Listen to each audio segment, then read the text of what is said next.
Hello guys, welcome to our channel Happy On Academy. ഇന്ന് നമ്മൾ DSSL ഒരു question ആണ് ചെയ്യാൻ പോകുന്നത്. അതായത് ബഡ് വെൽഡിൻ്റെ സ്ട്രെങ്ത് കണ്ടുപിടിക്കാൻ പോകുന്നു. അതിൻ്റെ എ പാർട്ട് വന്നിട്ട് double V butt weld use ചെയ്യുകയാണെങ്കിൽ അതിൻ്റെ സ്ട്രെങ്ത് എങ്ങനെയായിരിക്കും, ബി പാർട്ട് വന്നിട്ട് single V butt weld use ചെയ്യുകയാണെങ്കിൽ അതിൻ്റെ സ്ട്രെങ്ത് എങ്ങനെയായിരിക്കും.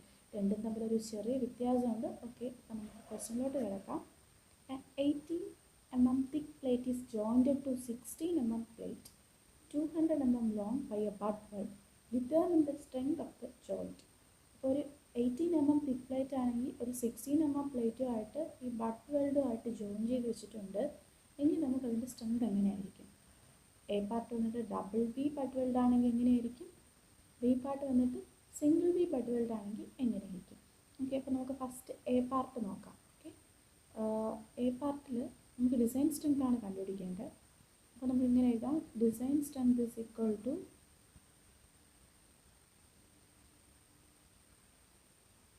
FWD into LW into TW.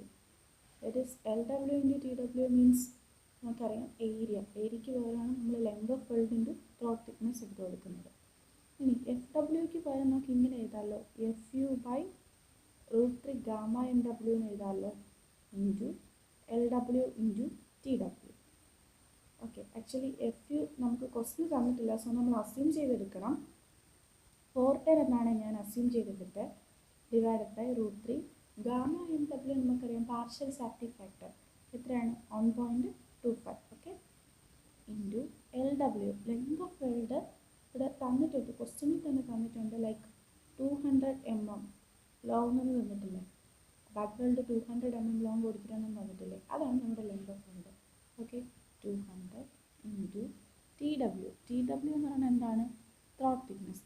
അത് എവിടെയാണ്, ഇവിടെ 18 mm പ്ലേറ്റ് 16 mm ആയിട്ടാണ് ജോയിൻ ചെയ്തിരിക്കുന്നത്. സോ ചെറുതെടുക്കുക, ചെറിയ പ്ലേറ്റിൻ്റെ അതേ അളവായിരിക്കും എന്ത് ത്രോട്ട് തിക്നെസ്സിന് വരിക. സോ ചെറിയ അളവെടുത്തു, 18 mm ഉണ്ട് 16 mm ഉണ്ട്, അതിൽ നമ്മൾ ചെറിയ അളവെടുത്തു 16 mm എടുത്തു. So throat thickness equal to 60. അങ്ങനെ ചെയ്യുമ്പോഴത്തേക്ക് നമുക്കൊരു വാല്യൂ കിട്ടും, ദറ്റ് ഇസ് 605.9 കിലോമീറ്റർ.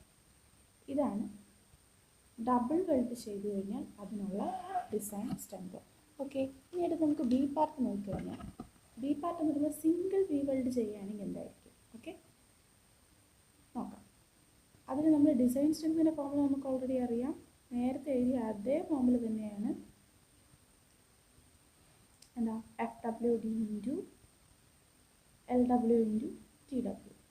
ഇനി FWDക്ക് പകരം എന്ത് എഴുതാം, FU/√3 gamma MW into LW into TW. Okay, ഇനി FU ആക്ച്വലി നമ്മൾ അസ്യൂം ചെയ്ത് വെച്ച value 410 divided by √3 into gamma MW, that is partial satisfactive factor 1.25 into LW means length of weld. നമ്മൾ നേരത്തെ ഉണ്ട് ഒരു 200 നമുക്കറിയാം, പക്ഷേ ഇവിടെ നമ്മൾ സിംഗിൾ വി ജോയിൻ്റ് ആകുമ്പോഴത്തേക്ക് അത് 5/8 ടൈംസ് LW ആവും. ദാറ്റ് ഈസ് LWയുടെ വാല്യൂ എന്ന് പറയുന്നത് 5/8 ഇൻറ്റു ആ ലെങ്ത് ഓഫ് വെൽഡ്. ഓക്കെ, 200 എടുക്കണം നമുക്ക്. ഓക്കെ, അപ്പോൾ നമുക്ക് എടുക്കാം 5/8 ഇൻറ്റു 200 എടുക്കാം. ഓക്കെ, അതാണ് ഇവിടെ നമ്മുടെ ഈ സിംഗിളിൻ്റെയും ഡബിളിൻ്റെയും വരുന്ന വ്യത്യാസം. അതാണ് ഡബിളിന് നമ്മൾ ആ ഡയറക്റ്റ് 200 വാല്യൂ എടുക്കുന്നു ലെങ്ത് ഓഫ് വെൽഡിന്, പക്ഷേ ഇവിടെ സിംഗിളിന് വരുമ്പോഴത്തേക്ക് നമ്മൾ 5/8 കൊണ്ട് ആ LWനെ മൾട്ടിപ്ലൈ ചെയ്യണം. അതാണ് അവിടെ ലെങ്ത് ഓഫ് വെൽഡ് എന്ന് പറയുന്നത്. ഓക്കെ, TW നമുക്കറിയാൻ പറ്റും, ത്രോട്ട് തിക്നെസ് നേരത്തെ എഴുതി തന്നെയാണ്, ആ ചെറിയ വാല്യൂ തന്നെയാണ് 60. ഓക്കെ, ചെയ്യുമ്പോഴത്തേക്ക് നമുക്കൊരു വാല്യൂ കിട്ടും 378.7 കിലോമീറ്റർ. ഓക്കെ, അപ്പോൾ ഇതാണ് ഈ ക്വസ്റ്റ്യൻ്റെ ആൻസർ. നമ്മൾ ശ്രദ്ധിക്കേണ്ടത് ഇത്ര മാത്രമേ ഉള്ളൂ, അതായത് നമ്മൾ ഡബിളിൻ്റെത് ചെയ്തപ്പോഴത്തേക്ക് ഡയറക്റ്റായിട്ട് ഈ 200 വാല്യൂ എടുത്തു, അതായത് ഈ വെൽഡിൻ്റെ ലെങ്തില്ലേ 200 എടുത്തു. പക്ഷേ ഇവിടെ സിംഗിളിൻ്റെത് വരുമ്പോഴത്തേക്ക് നമ്മൾ 5/8 കൊണ്ട് ആ വാല്യൂന് മൾട്ടിപ്ലൈ ചെയ്യണം, അപ്പോഴാണ് നമ്മുടെ ലെങ്ത് ഓഫ് വെൽഡ് കിട്ടുന്നത്. ഓക്കെ, അത്രയേ ഉള്ളൂ ഇതിൽ